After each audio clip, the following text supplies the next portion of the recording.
थी और बातें में एपिसोड की शुरुआत सूर्य ड्रीम डांस से होती है।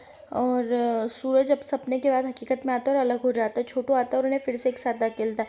बाकी सभी लोग उनके चारों ओर नाचने लगते हैं। छवि हाथ चुरा लेती है और उसे छुपाने के लिए वहां से चली जाती है। बाबू के पास पायल के डिब्बे और वह कहती है कि वह उन सभी को देखकर खुश है और अपनी बेटी बहुओं को उपहार देना चाहती है।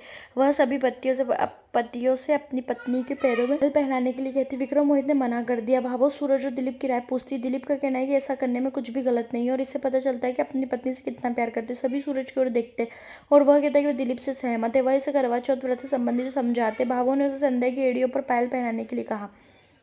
सूरज झिझक रहा है। संध्या कहती है वह इसे खुद पहन लेगी। सूरज इसे लेता है और संध्या के टखनों पर पहनता है। वह भी इसे पहचानता है और याद करता है कि कैसे भावों ने उसे यह चयन करवाया था। दिलीप भी करते हैं। मीना कहती है कि सूरज ये सब संध्या के प्रति अपने प्यार के कारण कर रहा है, ना कि इसलिए कि भावों ने उसे ऐसा करने के लिए कहा है। एमिली इसे स्वीकार करती है और मोहित से अपनी चिंता व्यक्त करती है कि अगर संध्या घर में रहेगी सभी को पता चल जाएगा कि वह अंकुर की कंपनी में काम कर रहा है तो क्या होगा। एड़ियाँ घिसने के बाद सभी तालियां बजाते हैं।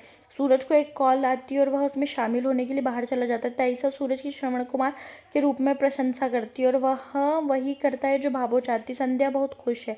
मीना की माँ कहती कि उपहार देने का समय है। वह उसे सबसे पहले उपहार देना चाहती क्योंकि वह उसकी माँ है।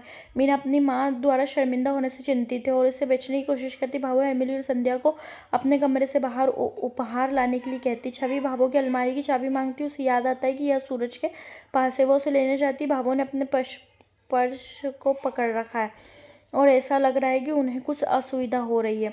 थोड़ी देर बाद सबने उपहार दे दिए। मीना बहुत खुश है। वो उपहार में मिली चूड़ियों से अपने हाथ भारी होने के बारे में बताती है। ताइसा उसे चिढ़ाती है। फिर से मीना की माँ उसे उपहार देना चाहती है और मीना पहले एमिली की माँ का उपहार लेना पसंद करती है। एमिली की माँ ने मीना के बच्चे को चांदी के चम्मच के साथ पैदा होने का आशीर्वाद देते हुए चांदी के बर्तन उपहार में दिए। सूरज माता संध्या को कमरे में आने के लिए कहता है क्योंकि वह उससे बात करना चाहता है। वे वहाँ से चले जाते हैं। मीना की माँ फिर से उसके उपहार के लिए उत्सुक हो जाती है और फिर अंत बक्सा खोलती है और गर्व से दूसरों को दिखाती। सभी उस पर हंसने लगते। मीना शर्मिंदा है। सूरज जीजी रूप में प्रवेश करता है। संध्या दरवाजे पर खड़ी होकर कमरे की ओर देख रही। सूरज उसे अंदर आने के लिए कहता है। वह धीरे धीरे अंदर आती है। कमरे की हर चीज तस्वीर हाथ के निशान देखती है। वह दीवार पर उनके हाथों के निशान देखकर अभिभूत हो जाती है।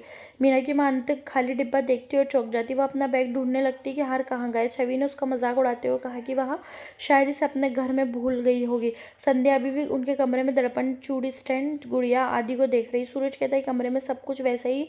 संध्या इसे स्वीकार करते हुए कहती है कि सब कुछ वैसा ही है। यहाँ एपिसोड समाप्त होता है। आने वाले एपिसोड में संध्या सूरज की जोर जोर से बात कर रही है और सूरज बगल में मुड़ जाता है और उनकी परछाइयों को देखता है जिससे ऐसा लगता है कि संध्या उसके करीब है। यह एपिसोड समाप्त होता है। आने वाले एपिसोड के अपडेट जानने के लिए हमारे चैनल को लाइक सब्सक्राइब कीजिएगा।